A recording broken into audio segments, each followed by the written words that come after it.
This is the plaintiff, Dennis DeFranco. He says he collects cars and stored 4 of them at the defendant's lot. The guy's now holding them hostage, demanding a king's ransom for them, and refuses to release them off his property. He doesn't know what to do or who to turn to, so he's suing for their value of $5,000 and hopes the judge sees things his way.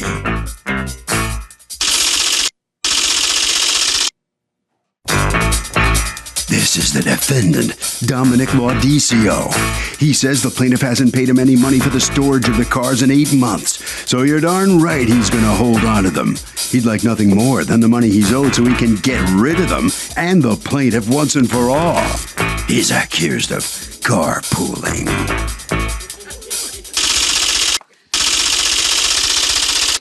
The defendant has filed a countersuit for $3,800 for unpaid storage fees. All parties, please raise your right hand. Welcome back to the People's Court. Next case in the docket. The plaintiff is a big-time car collector and says the defendant is holding his whips hostage. But the defendant says the plaintiff hasn't paid for storage in 8 months. It's the case of no cash, no carry. Litigants have been sworn, Your Honor. Thank you, Douglas. Welcome in. Dennis DeFranco. Yes, good morning. You are suing Dominic Laudicio? Yes, ma'am. For $5,000. The amount you say you're out is actually $15,000. For cars of yours that you've stored with him that he refuses to release to you. You have a counterclaim against him for $3,800 for storage charges that you say he hasn't paid. What's going on? I was desperate for storage. I needed a place to store my cars. A friend of mine told me— How many cars? It was 14 total at the initial time. And why were you desperate for storage? Because I had a shop in Long Island, but I was moving to North Carolina. So I needed to find a place to store them. I had a transport scheduled. When I met with this gentleman, we worked out an arrangement for storage. What was the arrangement?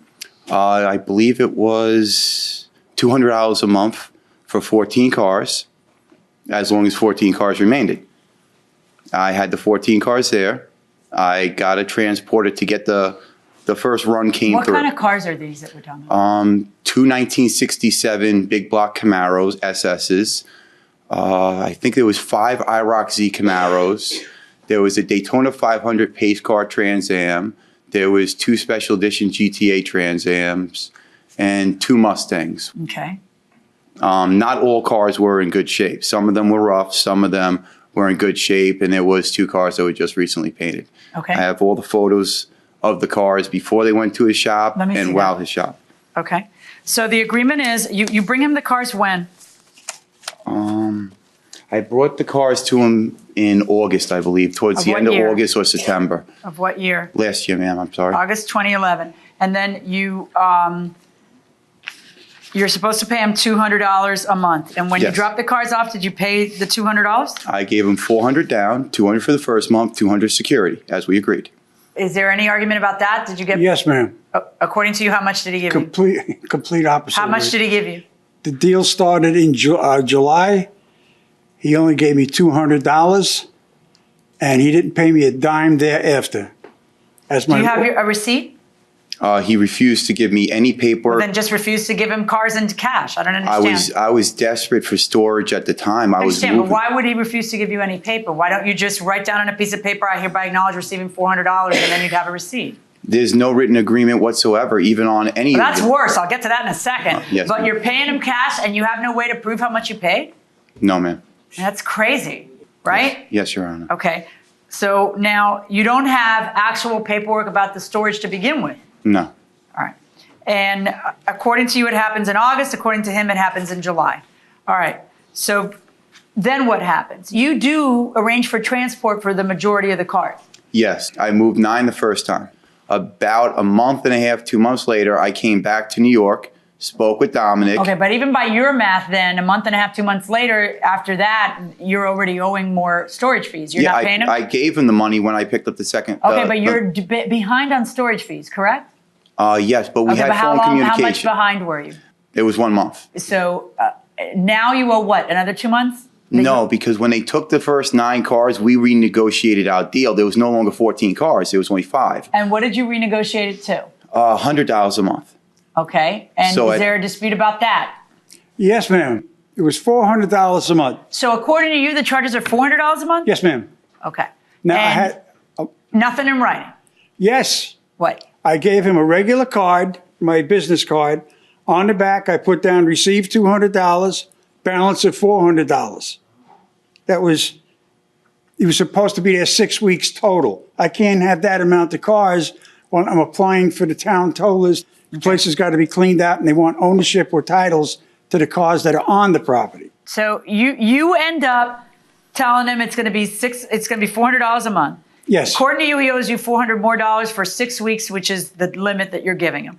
But Right. that doesn't end up happening. No, I got stuck with the cars. So according to you, they come. We all know they come and they get 9 cars, and Yes. then now there's only 6 left, right? 5 left. And so of the 5 that are left, are you charging him the same thing for 5 cars Same as you were for 400, yes. 14? Yes. But why would you continue to charge $400 for if there's only 5 cars left? Why wouldn't it be lower? Because I didn't want the cars there in the first place. This was only supposed to be, Why did you let him in? as he said, he was in trouble. I got children of my own. I've been there. If I can help you, I'll help you. If you can help him, now you won't release the cars to him. You got a counterclaim for $3,800. It wasn't very helpful. What? This how you treat your children? Wait. Why are we making this the hard way? If you have a deal and you leave cars on someone's property. Problem is, I have two flapping set of gums giving me 2 different versions of what the deal was. So if you had a lot of expensive cars, like Jay Leno say, would you ever store them with a business without having a contract? Not at all. If I had an expensive car, I wouldn't rely on someone else to keep it. Well, there are times where you do need to store it. So the question is, would you ever do it without a contract? Never without a contract. The contract gives all the details, tells you how much, when, and seals in your deal. I got to say, I mean, that's the whole thing, going inside the courtroom. I've got you telling me it's $400 a month. I've got you telling me it's $200 a month. I've got you telling me he paid you $200 and nothing more. I've got you claiming to have paid I don't know how much. Do you see now why things should be right? I understand, but I did Is send there an out. email, a text, a phone message, anything? No, all I have is registered letters I sent out to him. Let me see those. And so now, when do you finally get your act together and go to try to get those 5 cars? According to you, you give him more money when? It was about 45 days later, I went back with a tow dolly and a rented truck and told Dominic that I was going to take them out one at a time because A tow dolly and a rented truck, and you were going to take them out one at a time and put them where? I had happened to in North move them to Carolina? North Carolina. I had a 2-wheel tow dolly in his shop at his yard with my other 5 cars. He made me give him another $200 to take the black Camaro out. Do you remember that? Did that happen? No, ma'am. Do you really think he would have? Do you really think he would have let me take one car out of there No, without I paying more don't. money? How did the black Camaro come out? Because he needed the black Camaro to sell it to somebody to make some money so he can pay the next guys to come and get the other 4 out of the yard. That's a lie. According to you, how much money have you paid in storage? Total of $600. And according to you, how much money has he paid for storage? $200. According to you, how much are you supposed to be paying in storage? $200 for the first 2 months and $100 thereafter? Yes, ma'am. And according to you, how much is he supposed to be paying in storage? $400 a month flat. And I heard nothing. Let me finish. I heard nothing from them for quite a while, up until they sued me. God bless you. God bless you, Your Honor. Okay. So there's an old wives' tale that God when you bless you. sneeze, the last person to speak told the truth. I don't believe you. That old wives' tale is just an old wives' tale. All right? At some point, his mom calls you and tries Yes, to ma'am. broker a deal. Yes, ma'am. Tell me about that. His mom called and she said they ran into problems. And if I would make a settlement on the amount of money that they owed me. I said, look, it's clocking over $2,000. Send me $1,500 and we'll call it a day. If you need an extra month or so to pick up the cars, take the month, just pay me and get the cars off the property. She said, fine. Sure enough, the check was in the mail, but it was kind of $1,400 short. So I spoke to his mom again. She says, we're going to cash the $100 check and I'll send you a check for $1,400. I says, no. I'll wait till you send me the whole $1,500. And that never happened. So we can go back and forth tooth and nail here all day. The gentleman here is a very good liar. I've never seen better in my life. Obviously, But everything I have on paper. No, you don't. Don't say that. Don't you dare say that. Nothing that you have on paper. Okay. You don't have the original agreement on paper. You don't have There the was price none. on paper. You don't have the date of the transaction on paper. Your lack of paper, okay, is choking me. Don't say, everything I have on paper. You have nothing on paper. None of you do. Neither of you do. All I have is flapping gums here and flapping gums here. That's it. I hate flapping gums. I'm setting the storage fees at $300 a month as an appropriate value. I'm deducting from that the amount he agrees that he got. You don't have proof of having paid him more. That leaves us with $2,800. By the way, you said July, and then in your lawsuit and your counterclaim, you said August, not July. So I just guess a I was telling the moment. truth there. Right, just a moment. Okay, so that makes the verdict for the defendant on the storage fee is $2,500. Upon payment of that, what's going to happen is that you're releasing those cars. You have to have a place to take them. I'm going to give you 2 weeks storage free. This is covering storage up for 2 weeks from now, okay?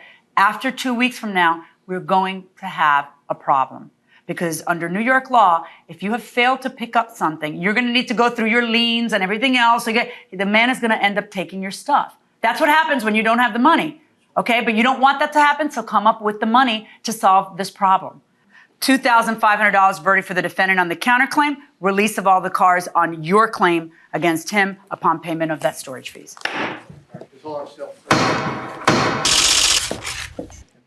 Well, what's the plaintiff going to say coming out of the courtroom after the defendant collects? What's your reaction to that?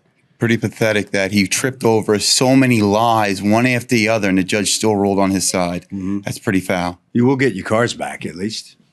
How do you figure? I'm not giving this guy $2,500. I'm going right to the police station reporting him for stealing parts off my car and selling them. Okay, all right. Have a great day. Right this way, okay? Right down there. All right, so come on in here. Well, he doesn't look too concerned about what the plaintiff just had to say. It's not my problem. When you do the wrong thing, that's the kind of attitude you take. Mm-hmm. And I'd still help somebody out if they were in trouble. It's just the way it goes. I'm the type of person I am. Harvey. Okay, let me just say, you are insane to enter into a long-term deal without nailing down the terms in a contract, especially the price. And that will do it for this case. Litigants for the next case on the way into the courtroom right now.